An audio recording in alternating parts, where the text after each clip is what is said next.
Herdöpfelkönig. Das ist ein Märchen aus Deutschland. Und geht so. Es war einmal eine Großmutter, die hat auf einem Bauernhof gelebt mit ihrer Familie und sie hat gerne gekocht. Für alle, alltag. Und im Keller hat sie feine Sachen gehabt. Sie hat Rüebli gehabt, sie hat Herdöpfel gehabt, sie hat Lauch gehabt, sie hat Kabis gehabt, sie hat alles dort unten Vorrat gehabt. Und an diesem Tag ist sie mit einem Körbchen in den Keller die Stege runtergelaufen und wollte Herdöpfel reichen. Und als sie die Herdöpfel ins Körbchen reinnimmt, hat sie einen ganz grossen angelenkt. Da hat der gerufen: «Hei, mir nimmt keine Großmutter, ich will nicht gegessen werden von der Großmutter.» Dann hat die gesagt: «Geht's eigentlich da? Herdöpfel werden gerne gegessen bei uns, die tut man bröteln oder geschwellte machen oder Rösti machen. Jetzt tust du nicht so blöd.» Und dann hat sie den Rito ein bisschen reingedrückt, dann ist sie die Stege rauf und als der gesehen hat, als sie da oben sind, hat er gerufen: «Weisst, ich bin der Herdöpfelkönig, also von dir lasse ich mich nicht kochen.» Wups, ist er rausgegumpelt und gerügelt und grault und gerügelt, gerade davon.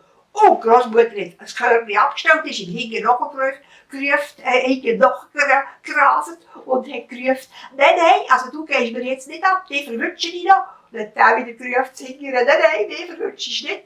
Dann hat sie gesagt: «Du bist selber die schuld, der frisst dich halt ein Tier.»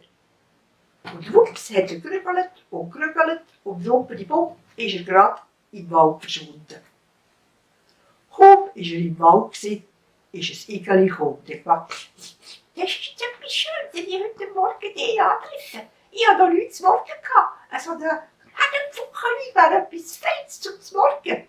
Da hat der Herdöpfelkönig gesagt: «Geht's eigentlich noch? Die Großmutter hat mich nicht verwünscht, der frisst mich auch noch einen Riegel zum Morgen.» Und hat ruppeli-bum, ruggeli, und schon war er wieder weiter gewesen.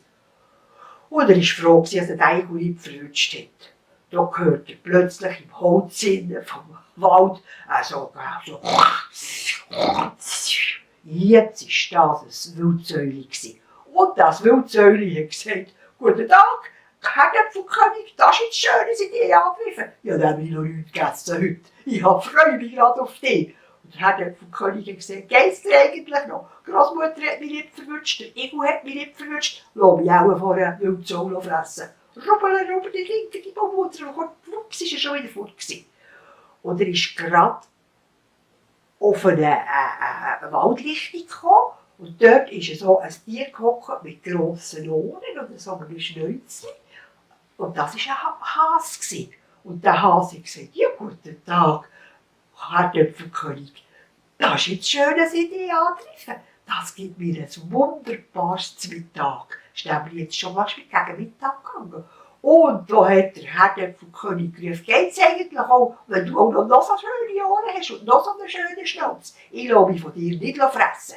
Die Großmutter hat mich nicht verwünscht, der Igel hat mich nicht verwünscht, die Wildsau hat mich nicht fressen können. Lasse ich mich auch von dem Hase bröteln.»